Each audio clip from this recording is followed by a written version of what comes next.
a soldier at war. I know you've seen my face before. I am red, white, and blue. I am black and brown and yellow too. I have killed and I have died, all alone and damaged deep inside. And the child I used to be was sacrificed for some insanity.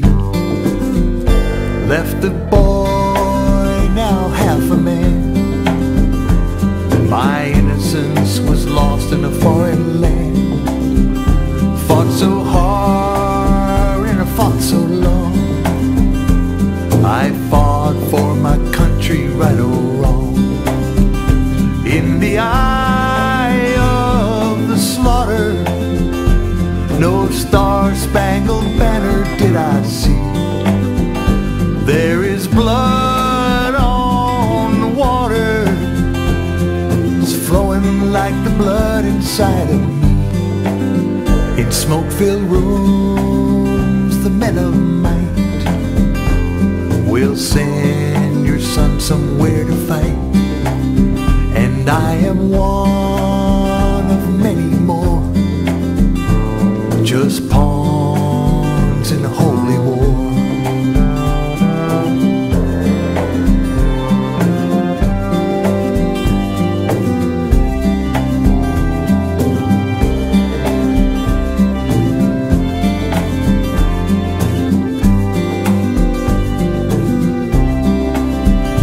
In a field where the food used to grow, there's a murder of crows.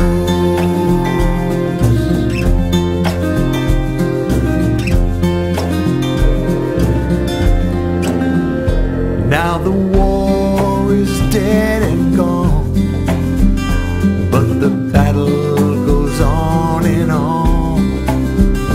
And the dream that used to be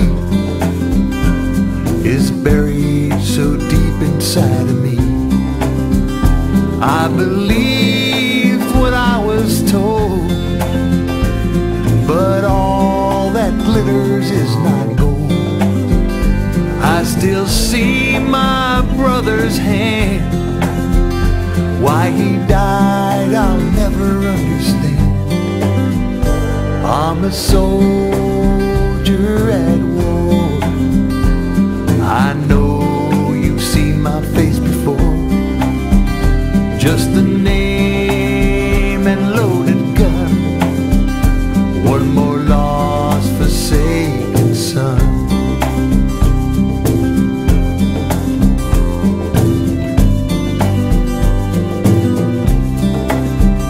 I'm a soldier at war.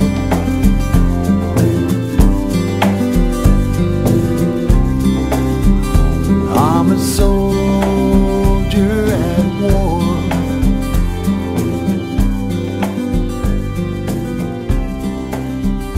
I'm a soldier at war.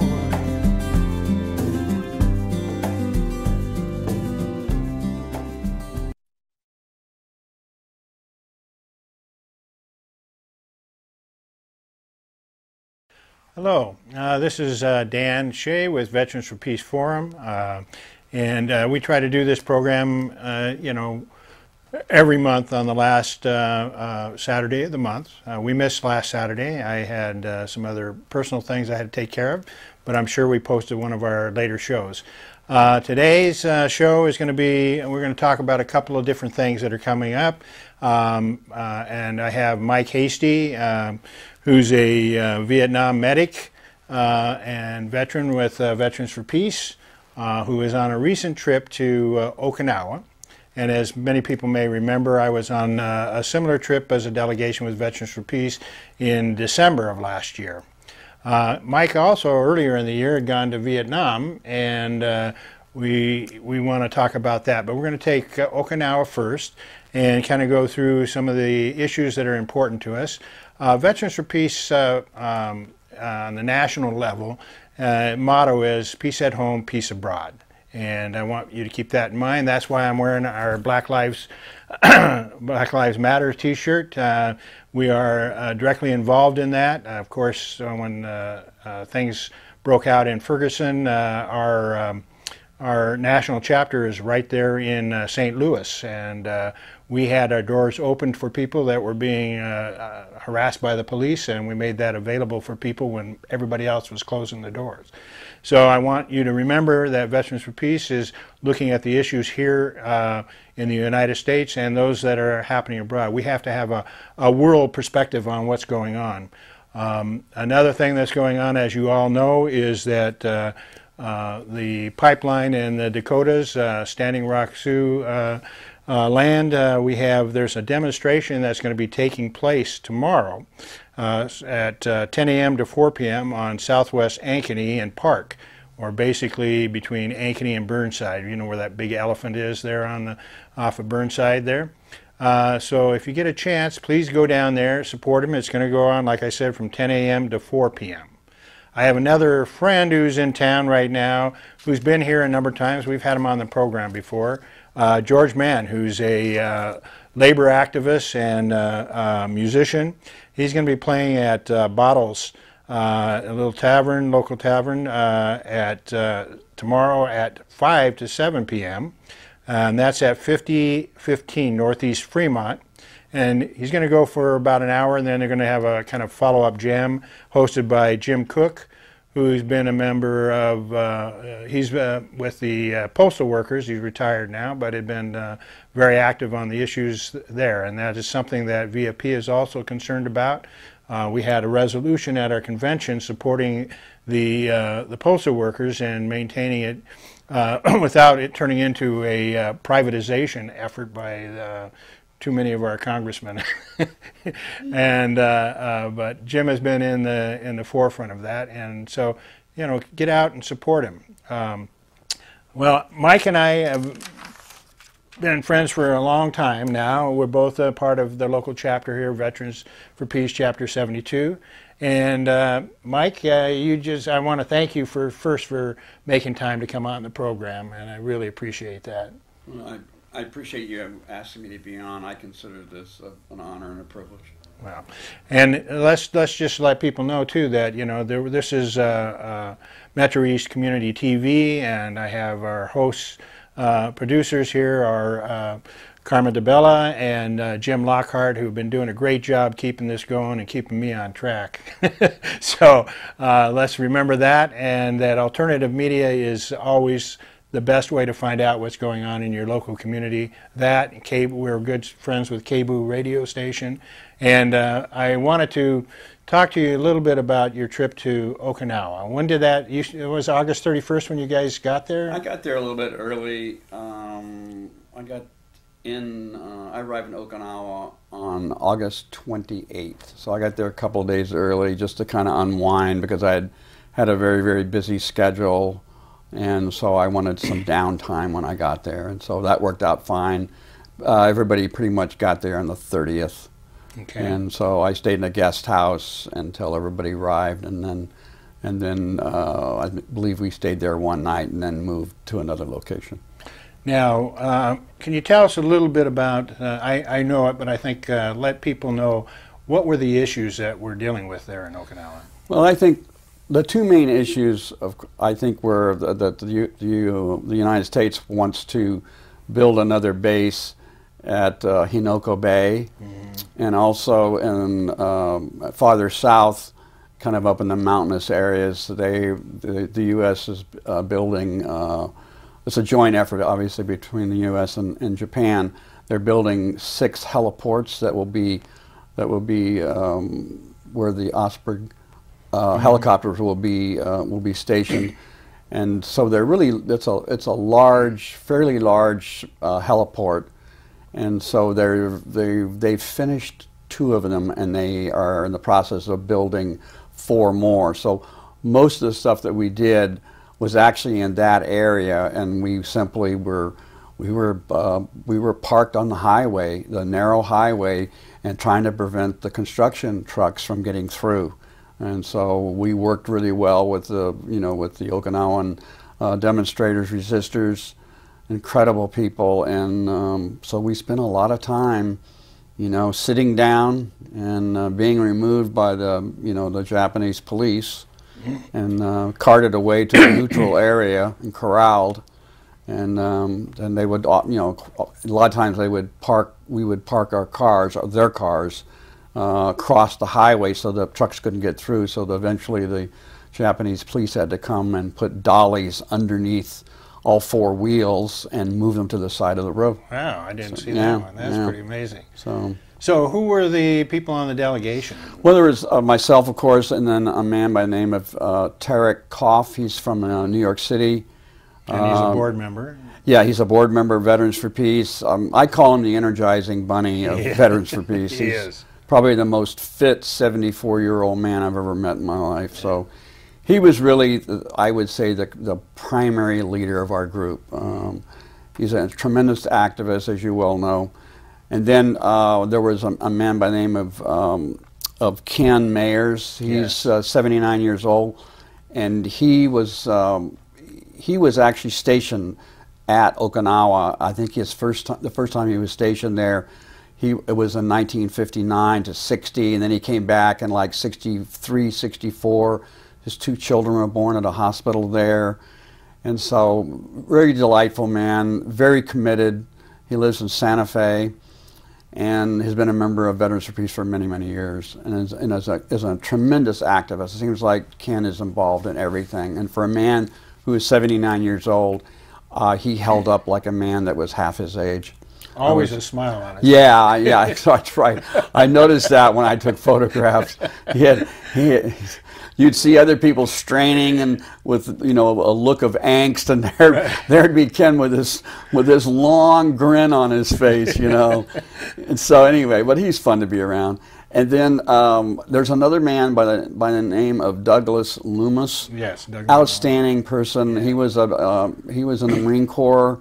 And probably, he must have got out of the Marine Corps probably 40 years ago, if not longer, because he's 80 years old. Here's another man, 80 years old, and the professor also. And, yeah, he taught school, I think, in Tokyo for a number of years, and then in the year 2000 he moved to Okinawa, and he was probably in his mid-60s, and he married an Okinawan woman, and they have two kids, and they're like 13, 14, 15 now. And he's pretty much the chair of the new Okinawa chapter. Yes, yeah. And Veterans for Peace Okinawa chapter. Right. And he was such an asset to the trip, Dan, as you well know, because he speaks fluent Japanese. Yeah. And so it was a lot of, just a wealth of information, I can say, because he knows the culture, knows the language, and so it was a delight to be around him.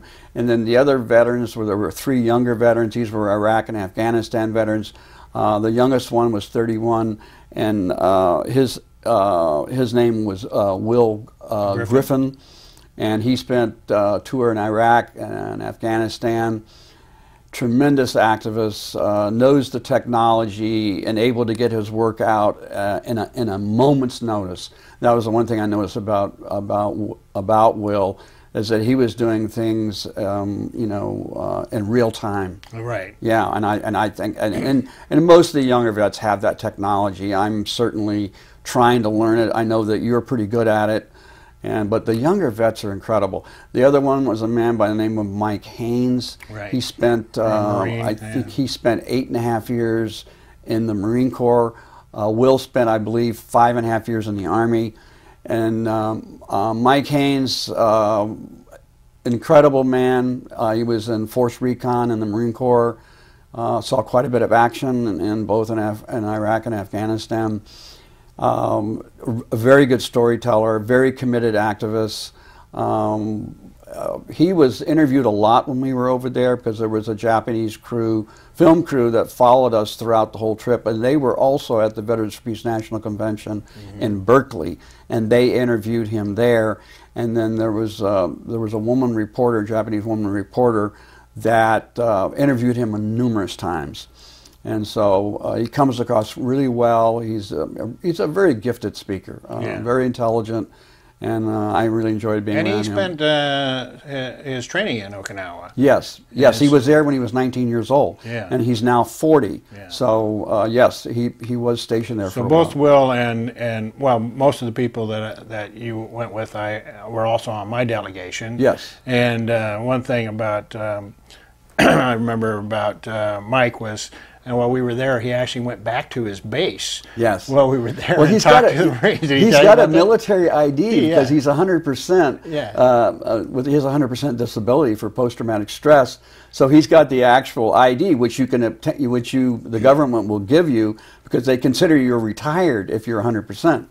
So that was nice. He was able to get on base and see the places where he was stationed and that kind of thing.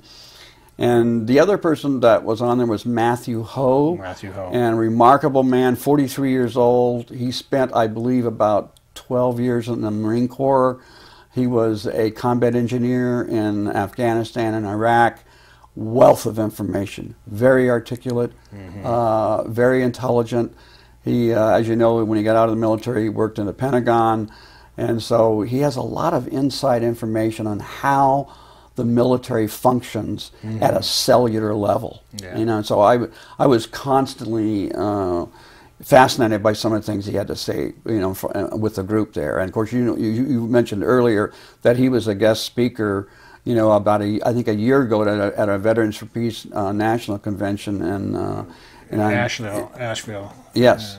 And I wasn't at that particular conference. In fact, I'd like to get a hold of the talk that he gave, because he's now currently in Germany right now being interviewed. So he travels a lot. He's been on numerous TV programs. He's had a lot of interviews. So anyway, it was really it was a joy being with all these guys. Oh yeah. And we all worked really well together. The older vets, I'm 71. So we had a 71-year-old myself. We had Tarek was 74. We had Ken, who was 79, and we had Doug Loomis, who was 80. Okay, and all four of us really functioned well because every day was a 17-hour day. Oh yeah. I mean, we were up at 5 and we got to bed at 10 o'clock at night. Most of us slept pretty good because we were exhausted, as you well know. Yeah. You know, and so I thought the four of us, and I think a lot of that energy, Dan, probably comes because we're activists. Yeah. You know, I mean, I'm 71, but I don't look at myself as being, you know, an elderly person. I don't know what it is. Yeah. I just don't. I've been able to take care of myself over the years. So physically, you know, I did quite well on the trip, and of course Tarek and Ken and Doug did really, really great for their age. I thought we were able to keep up with the younger vets. Let's put it that way. Let's talk a little bit about the Okinawans.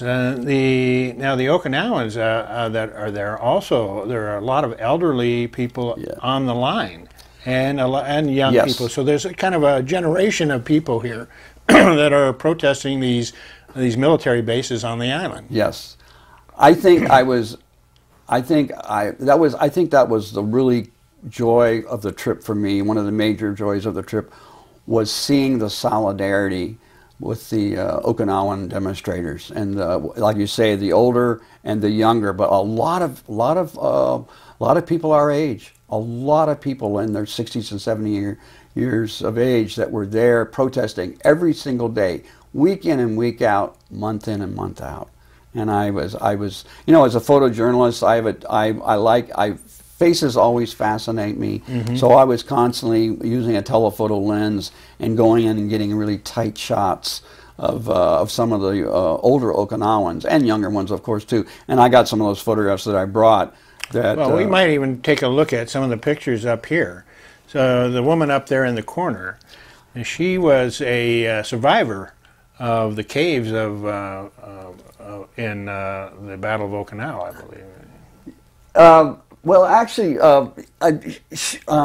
she's actually. Oh, that's Mrs. Nutt, isn't it? Yeah, she's actually from. That's right. I'm thinking of somebody else. Yeah, she's actually Vietnamese. These are most of the photographs behind us.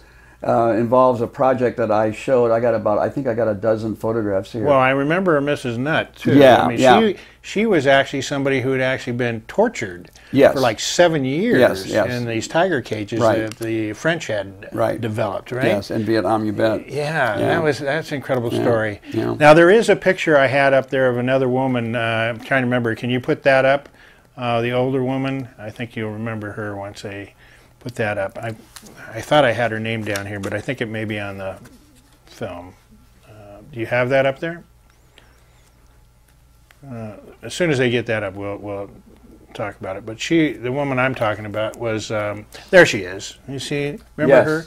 Yes. She's, I think, in her 90s herself, Yes. and she would be sitting on the line, and nobody would really bother her. But they start to pick up all these people. When I was there, she could cross the line, and they wouldn't do anything. Yes. But she is a woman who survived being in the caves during the Battle of Okinawa. Yes. And when she was there, you know, she tells a story that they were so frightened because the Japanese told them that the Americans were these monsters who were going to eat them and rape them and all these different things. And she was just a little girl, I forget, 10 or 11 years old. Right. And what happened then was that they fired a shot when they called them out, and nobody would leave the cave. And then they called in the flamethrowers, and they shot the flames into the cave, and she killed most of the people in there. She was one of like 11 people that came out, and her skin was burned and her clothes were on fire. And then the Americans actually took her and saved her in a sense. They medically took care of her, and she had a lot of respect for the Americans because at that time, she was telling me, because they were not the monsters that the Japanese had told her about. And so she, for many, many years, she was, and she still is. She knows the people. She loves people, you know, and life.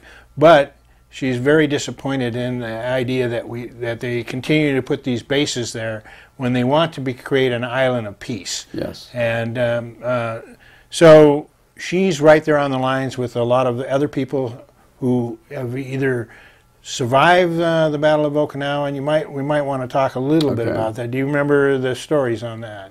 You know, we met some people. We met a couple of people. I met two older women that were both. One was a child, probably 5 or 6 years old, and another woman was a teenager during the Battle of Okinawa. And I met both of them. We had conversations with them, and both of them saw just absolute horrors. You know, a lot of their family members were killed, and they were just very, very fortunate to survive. And they were just, you know, I think someone had asked one woman, because they asked her, "How did you survive?" Because they were thinking that they were going to be holding hands and jumping off a cliff like a lot of Okinawans did. And so, for whatever reason, she said, we just didn't do that.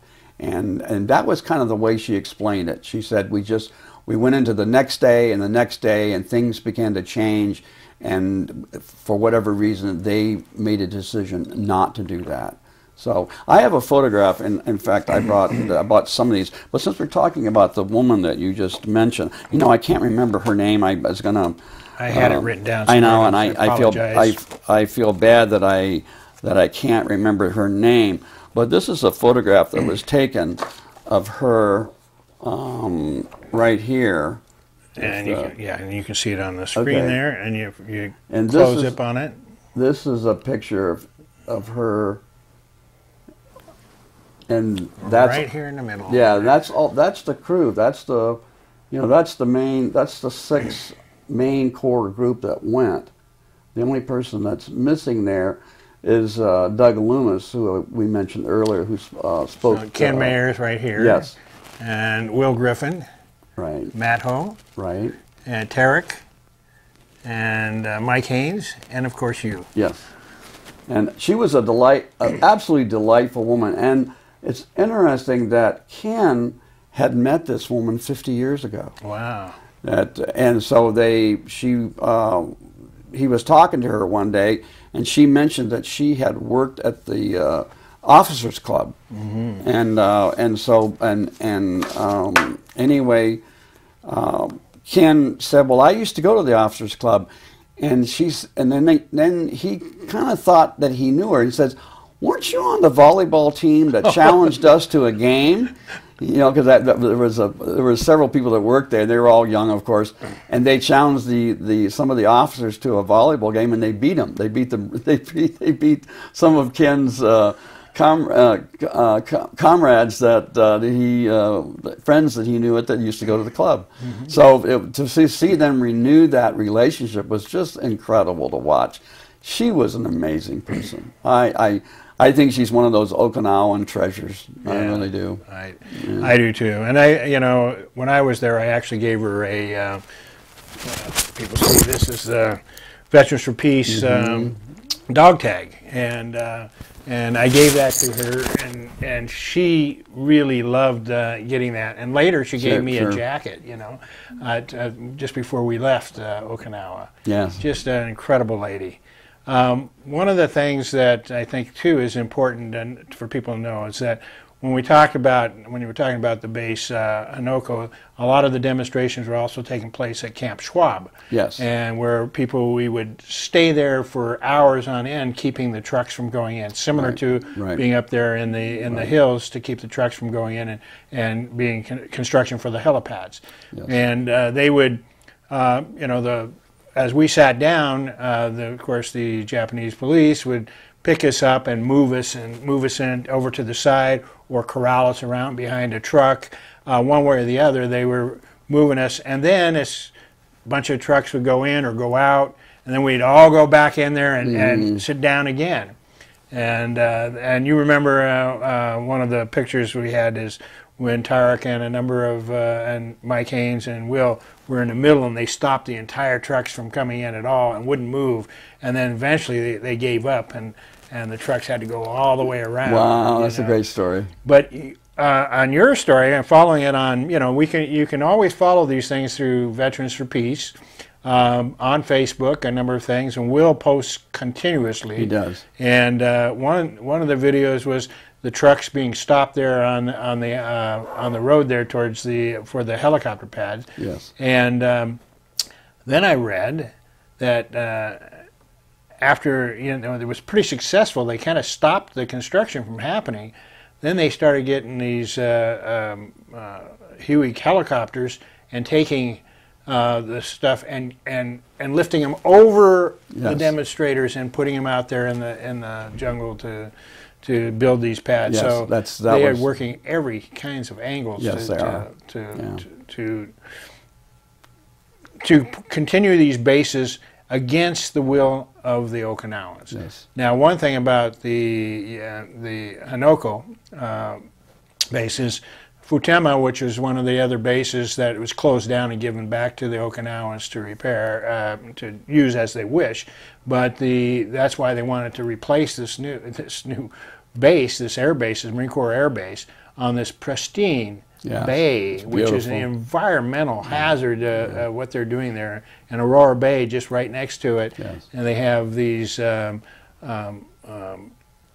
sort of manatee, I forget what they call them now, that are sort of these sea creatures who are almost endangered, and this would literally probably wipe them out. And people have been fighting so hard to stop these bases from being built. And again, the Battle of Okinawa is in the veins of the people of Okinawa. And if people have to understand, and we're talking about World War II, the last battle that happened, pretty much the end of the war with Japan. This was kind of the last stand, and the Japanese were holding the island as the U.S. just reined in their military power and practically wiped out the entire island, and so the Okinawans have taken a position that they don't want to be the stepping stones to another war. They don't want to be caught in the middle between these giants that are fighting against each other.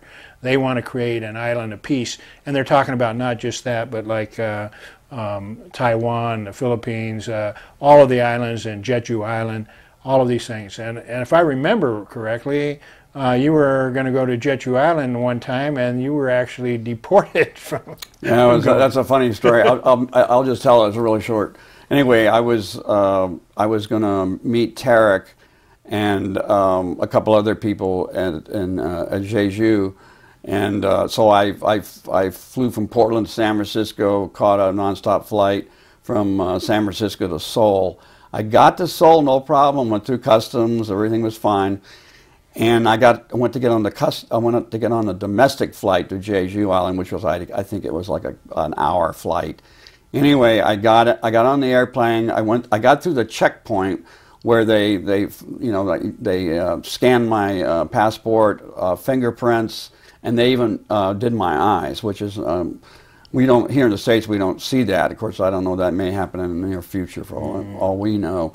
So I got on the plane. I had just put my camera gear in the cabinet above the seat, and the stewardess came up to me and said, "You have to leave the plane." And of course, the first question we always ask is, "Why?" And she said, "I don't know." She said, "You just have to leave the plane." So I grabbed the bag and got off the plane, and there was 7 security people meeting me when I got off the plane. There were 5 dressed in plain clothes, and then there was two soldiers, and they both had rifles. And so one of the plainclothes security people handed me a paper and says, "Is this your name?" And I saw my name, and I said, "That's my name." He says, "You are not allowed in Korea." And so I knew my trip was over. So the trip I often joke and say, if people say, "Well, have you ever been to Korea?" I say, "Well, I was there for about a day and a half at the airport." Yeah. You know, so I think all total, I was, from the time I left San Francisco and came back, I think I was gone for 44 hours. Wow. So that was it. So you were a dangerous man. Yeah. It's not. I always kid with some of my friends that I just tell them that I'm not allowed in Korea. Oh, that's funny. That's funny. But anyway, it was good. Yeah, that's interesting. And when I knew that, of course, I went after that had happened, and I was really worried I was going to be stopped from going. See, I don't know if I'll ever be able to get into Korea. I could see myself going to Korea someday, and then they run a check on me and say, "You're not allowed in Korea," and then I'm going to try to explain, "That was 10 years ago." So I don't know. I doubt if I could ever get to Korea again. Well, that just shows you that a photographer can bring back so much information, and that they are afraid of people seeing the truth. You know, that's pretty good. Because you know what happened? It got out on social media. Oh, it did. Yeah. You know, they found out that myself and 2 other vets, Tarek and another individual, I can't think of his name now, they arrived in Jeju from China, and they got off the plane, and they were stopped as they got off the plane. Wow. So they had to fly back to China. Yeah. Wow. So we never got to go. Well, I can tell you one of the base there in Jeju Island was on this little island, on Jeju Island, is a part of Korea, just like Okinawa is a part of Japan. And both of these islands are indigenous peoples on there that want their own sovereignty, you know. And they do. And then the base in Ganju village was a naval base that was a Korean naval base that was created. And that base is actually for U.S. to be able to dock their warships there. Yeah. And so when we're talking about these islands, one of the reasons for all these bases that we're talking about and the opposition to them is what they call the Asian pivot. Yes. You want to talk a little bit about that? Do you know much? Well, maybe things are dying down in the Middle East. That's all I can think of. Is that, and so I think what we're going to see is we're going to start seeing more and more of the U.S. military being engaged in throughout Asia, and I'm not totally sure why that's going on. A lot of people think that China is our enemy, and it's hard for me to believe that, because China makes everything for us. You can't. If anybody would ever say to me, "What, are you a communist?" I'd have to say, "Well, how many items do you have in your house that are made in communist China?" So I just can't picture us going to war with China, and why there's so much, why there's such a fuss about that. So I'm not totally sure what the Pentagon's future is when they talk about the Asian pivot. I'm just not sure. Well, it seems like from everything I've read that there's a whole idea of trade shipping lines, and controlling these various islands. Japan has some claim against certain islands, and China has certain claims. Vietnam has some certain claims on islands, and China is claiming those islands. And those waters, making those available, plus the pressure that they are putting on North Korea is another reason, which they've always been doing, but they keep inching and inching forward. And it's, they have it in what they call sort of as a preparation for self-defense, but these sort of self-defense avenues seem to be putting more and more pressure on these other nations, which could backfire and could lead us into a World War III. And these are the dangerous things that we're talking about. Not only there, but this is a pressure against Russia. We have in the Ukraine where there was a coup by fascists that are now in power, that our country is supporting these fascist leaders. And again, then they put NATO bases right up to the Russian border, and Russia can't look at it any more than a threat when they were in earlier agreements that they were never going to do that. And so all of these pressures makes me nervous, and it's making the Okinawans nervous. It's making people in Europe nervous, and so we don't know what it's up to, but it is a scary business, and it seems like all about empire.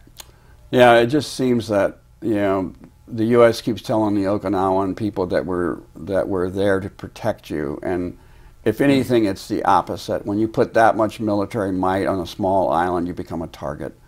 As far as Russia and China, I mean, we have nearly 1,000 military bases around the world. I think the Chinese have got a couple, and I think Russia's maybe got 3.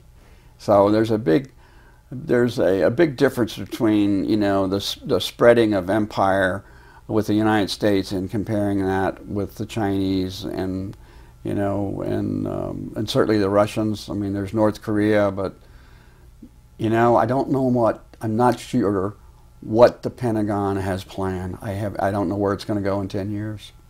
Well, that's true. There's a picture of a little girl that you have here in black and white. Yes. You want to show that? Yeah, this is a. And I have one in color on our thing there. A little girl. You'll see this. This is a picture of a. I'll show this here. Little Okinawan girl. If you can close in on that, you'll bring that up in a minute. There we go. Yeah. Oh, that's really beautiful. This was taken when we were in an area called Takai, I believe it is, and that was in the southern part of the island. That's where we had to drive a long distance to get there. This is where a lot of the heliports were being built, and we had blocked this bridge that kept the trucks from crossing, and we were all celebrating on the bridge. And so I was walking up and down the bridge taking photographs because people were dancing on the bridge. And this young Okinawan girl, she kind of put her head out the window of this car, and you can tell looks like she's eating her lunch, and she just gave me the thumbs up. Great. And this was just one of those pictures. I just happened to be going by at the right time. I just love this shot. That's amazing. Anyway, photograph. Remarkable young girl. I don't know. She's probably I would say about 9 or 10. So. There's also a map I have on file there. If you can put that map up, it'd be good for people to see. We're talking about Okinawa. There are somewhere, here's a map of Okinawa, and all these little lines going out there are the various bases that are on Okinawa. And you can see the various colors there are really taking up so much space of the island. So these bases take up a huge percentage of the land. One of the things that I think both of us had heard, there were like 30 bases. Yes, I think that's what I heard. I think I counted when I was doing this like 29. So it might be there's like 13 major bases, and then there's all these little operations that are going on. Right. And so, yeah, there's approximately 30 bases along Okinawa. And it's hard to say what the Pentagon has put there. Yeah. A lot of them are storage facilities, and you Right. don't know what's in those storage facilities. It's all, I would imagine, it's all classified stuff. You know, it's just like during the Vietnam War. Right. I remember landing in Okinawa when I was coming, either on the way over to Vietnam or when I was coming back, and we all know that a lot of Agent Orange 55-gallon containers were stored there, and were then eventually shipped over to Vietnam. And as you all know, they found a lot of those barrels buried under a soccer stadium. That's right, and it's in Okinawa City. Yes. In fact, I remember Ann Wright, Colonel Ann Wright, and myself were doing an interview at one of the bases where they said they found a lot of Agent Orange there, and I asked, what? Right. And they said, well, you need to go to this other place. So they took us.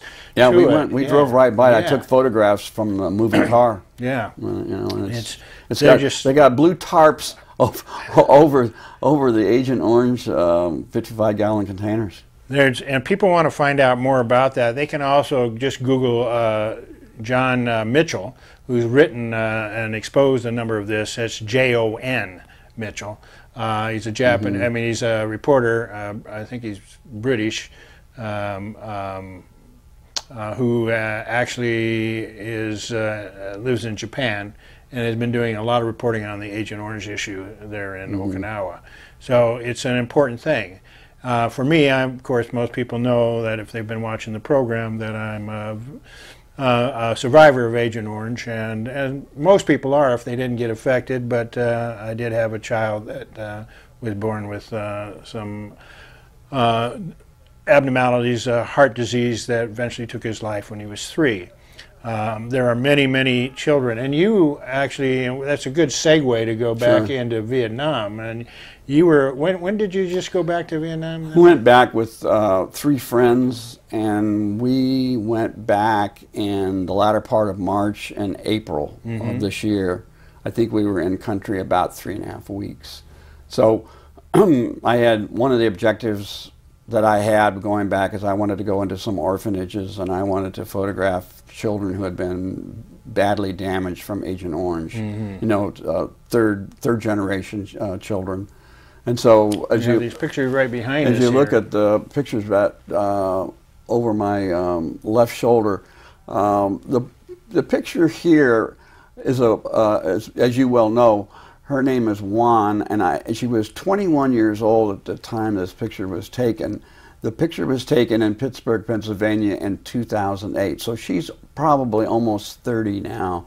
And you can see that she was born with no legs, and also she was born without a hand. And she was on a delegation, probably what we call an Agent Orange delegation, and they were touring, I believe, 10 American cities, hoping for reparations from the U.S. government to, hopefully to give money to Agent Orange victims in Vietnam. And we were over by an area that we were looking at a statue, and then right near the statue was American Legion building. And these flags were outside of the building, and each flag represents a war that the United States has been involved in. So I asked her if she would walk back in there and let me take a picture. And I was so happy that I did that, because for me, that picture says it all. Yeah. And so I felt really, really happy that I was able to get that image. The picture to the right is I should just say that we did have her on this program. That's right, her and you did. Mrs. Nutt, and we did interviews with her. She's an incredible young lady. Right. The picture to the right of that was taken in Hanoi at an orphanage, and obviously the child has no eyes. I believe the child was a little girl, and so there was also another boy there that also did not have any eyes, and then the picture that's under the Vietnamese woman with the American flags. That was taken in Hue. That was at another orphanage. As you can see, I'm holding this Vietnamese boy. He's probably, he could be 13, 14, 15 years old for all I know. And you can tell when you look at his body how contorted and twisted he is from the neurological disorder that he has from Agent Orange. I was down there, I was in the basement where they had most of the severe kids. And so I had photographed him. And I was walked out and was leaving, and for some reason, something happened where the woman that was helping me take me through the orphanage, a young Vietnamese woman about probably in her early 20s, she was a student and also working there part-time. I said to myself, there's another picture I got to take.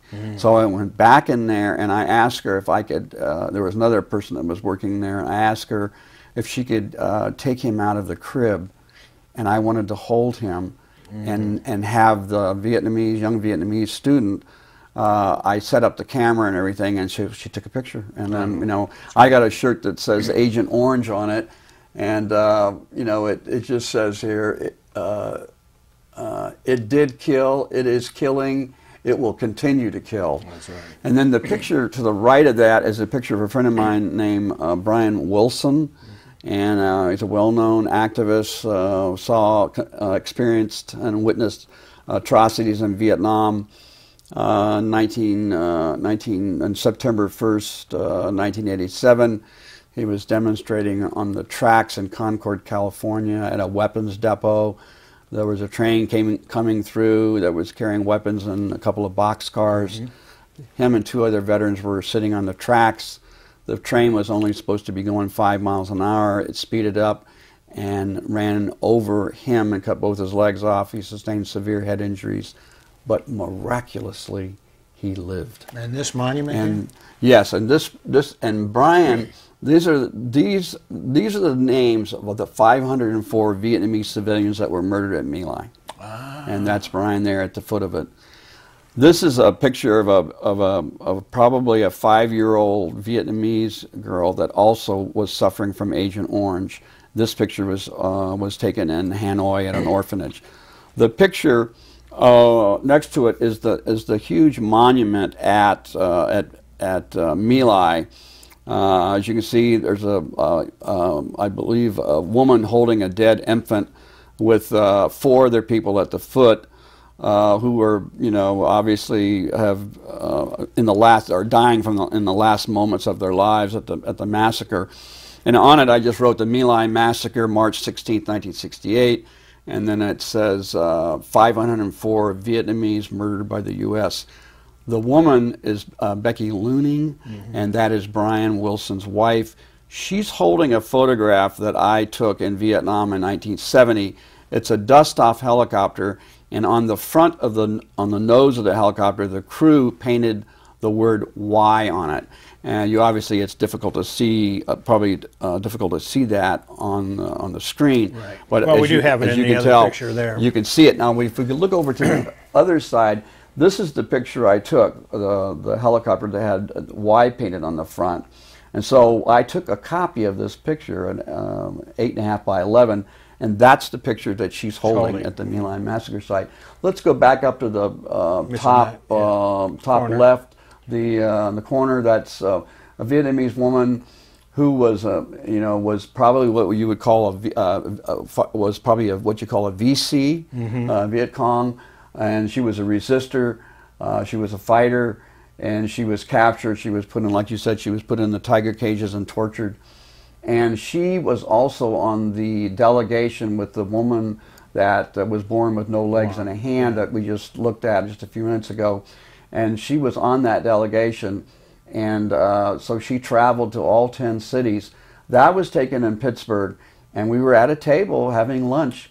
And somebody had given her a gift. And the name of the book the title of the book is called A People's History of the American Empire. And somebody else is holding the book and putting it in front of her, and I just happened to click the picture.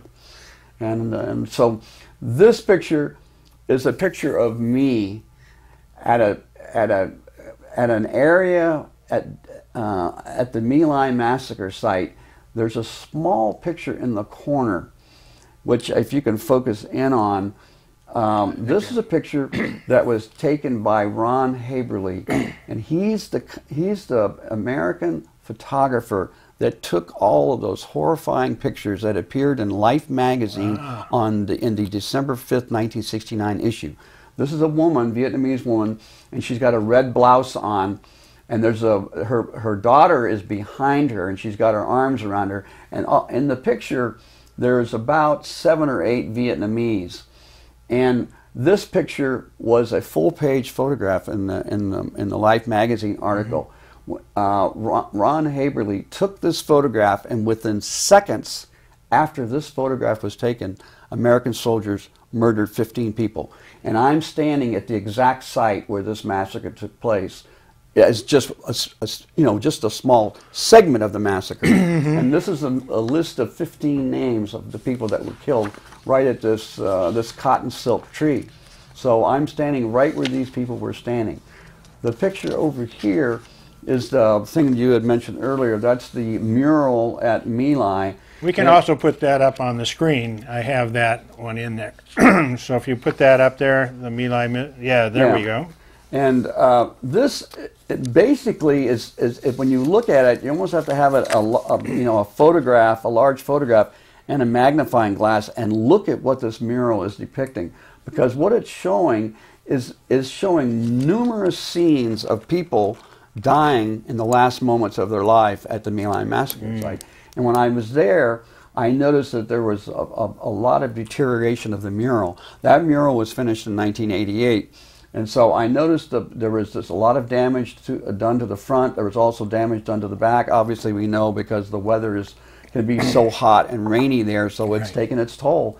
So what I did is I went to the museum, which is located not that far from this mural, and I wanted to talk to somebody about what I saw as far as the deterioration goes, and see if there was anything I could do. So I happened to talk to the right person. She was the co-director of the museum, a woman probably 39 to 41. She had worked at the My Lai massacre site for 16 years. I told her about the deterioration, and she knew that because she reiterated that because of the weather, the severe weather changes that take place there in Vietnam and in Quang Ngai, where the massacre site's located. And I told her, I said, the My Lai massacre site is very important to millions of American people. I said, because the My Lai massacre was certainly instrumental in turning the tide of the Vietnam War for millions of American people. And I said, as far as I'm concerned, I said the My Lai massacre site is sacred ground, and that I told her that I think is one of the most important historical monuments in the world. And when I said this to her, she broke down and started crying. And so I really felt a really deep connection with her. And so I corresponded with her when I came back to the United States. I emailed her and I asked her right out, I said, how much would it cost to repair the mural? And she said it would cost $4,200. So as you well know, I started a campaign to raise some money, and so far we've raised $5,300. That's right. And the money's still coming in. So that's really... And if people want to find out more, they can go to Veterans for Peace Chapter 72 website, and that Mike's story is on there, and if people want to find out and contribute more, they can certainly do that. That would be great. We would certainly appreciate it, because any money that we get over the $4,200 will simply go to the museum and the upkeep of the grounds. Right. The other picture... I want to stop you for a second, because when we're talking about Vietnam, there's an event that's going to be coming up in October, which is Paying the Price for Peace, and we had talked about Brian Wilson. Right. I want to make sure we get that in before we run out of time. Okay. So if you can put that picture up there, there it is, Paying the Price for Peace, which is going to be at the First Unitarian Church on 1011 Southwest 12th Avenue. That's October 21st at 7 p.m. There is, a suggested donation from $5 to $20, but nobody will be turned away. So please attend this movie. We did show this during the 4th of July at the Clinton Street Theater. The place was packed, but it was also a holiday, and many people said they missed it and they wanted to get there. So you have an opportunity to see this film, and it's making the circuits around the United States and various film festivals. It is an incredible story, and you'll learn more about Brian Wilson, who we've had on the program before, but his story is so important for people to learn, and you'll get a great history about Vietnam and other activists also. Yes, it's a very moving and a very powerful film. It is incredibly unbelievable that a man could get run over by a train and live to tell about it. Yeah. So, and it was also photographed and videoed when it happened. So, it's like I say, it is an amazing story. The photograph, and we'll just run through this real quick because I wanted to show you some pictures from our events in Okinawa. This is a picture that was taken at Arlington West in Santa Barbara, California. What basically every week on a Sunday, the Veterans for Peace chapter there sets up all of these several thousand crosses on the beach, and they used to be all white crosses. And they, because these are American soldiers that were killed in Iraq and Afghanistan, and eventually, of course, the crosses kept multiplying and multiplying and multiplying like rabbits, until eventually they had to go to the red crosses, and each red cross represents 10 American soldiers killed either in Iraq or Afghanistan. Each white cross, of course, represents 1. There was a woman that walked by who was wearing a shirt that had the logo on it, Obey. It's a trademark, I guess. And anyway, she walked by me, and I thought to myself, God, that would be a great picture if she could go out there and I could take a photograph of her with those crosses. And I let her pass me, and I said, I can't pass up this photograph. So I walked up to her and I tapped her from the back, and I tapped her on the shoulder, and I asked her if she would go out there and stand on those crosses, and she obeyed me. And so anyway, it's funny. She was a really delightful young woman, probably in her mid-20s. And anyway, so I was there was pigeons everywhere landing on the crosses and everything, so I had to work really hard to get a photograph that did not have a pigeon in it, and I was finally able to do it after taking about a dozen photographs. At the top, you got about 5 minutes. Okay, at the top, and I got to read this. This is from Dalton Trumbo, who wrote the famous anti-war novel called Johnny Got His Gun. Oh, yeah. It's about World War I, and let me just read this. If the thing they were fighting for was important enough to die for, then it was also important enough for them to be thinking about it in the last minutes of their lives. That stood to reason. Life is awfully important, so if you've given it away, you ought to think with all your mind in the last moments of your life about the thing you traded it for. So, did all those kids die thinking of democracy and freedom and liberty and honor and the safety of the home and the stars and stripes forever? You're goddamn right they didn't. Very powerful statement. Very powerful. For me. Johnny Got Your Gun is a great book to read for anybody. And the lower picture is simply, this is a man that I met at the My Lai massacre site when I was there. His name is Mr. Kong, C-O-N-G. And he was one of the lone survivors of the My Lai massacre. He was 11 years old. Wow. He was in a building, a hut.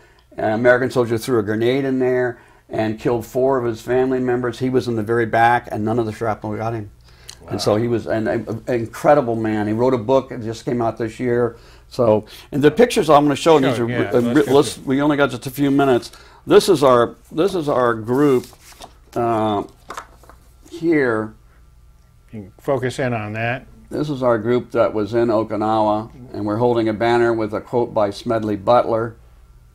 Okay, that's good. Yeah. And then let me get these here. This is a picture of this way. This is a picture of 5 of our group members. Obviously, I'm not in there because I took the photograph. And they're sitting on the pavement in the middle of the road with the Japanese police behind them, getting ready to remove them. And then here's a picture where they're now physically removing them. Let's see if I can get that right. Okay. Yep. Right there. And then here's a picture of Will. More this way. Will Griffin. Griffin, yeah. Being taken away. And he's struggling. Yes, he is. I mean, they were very physical with us. This is a picture of Mike Haynes. He's looking through the legs of a police officer. Okay, and then this is a picture of a Okinawan man that was corralled and put in this area. As you can see, the Japanese police have formed a barrier around him, and that area, you know, became filled with people eventually as they were pried away and taken away, put in there. This is a picture. This is an interesting shot of an Okinawan man, and he's giving a lecture to this Japanese police officer about what he's doing and why he should not be doing what he's doing. Right, that's exactly what they're doing. This picture is because the Okinawans are real confrontive with the Japanese police. This is a picture of the car we mentioned earlier. This is how they remove them. They put those little dollies underneath each wheel, and then they move them off to the side of the road. Okay, and then amazing. This is a picture with this. This is a Okinawan woman that's holding a sign that says "Get out, Marines," and the car is being driven by an American soldier. He's just about to drive into his base there. And then this picture is a Okinawan woman that I took, a resistor, which is for me is a really strong picture. And then that's it.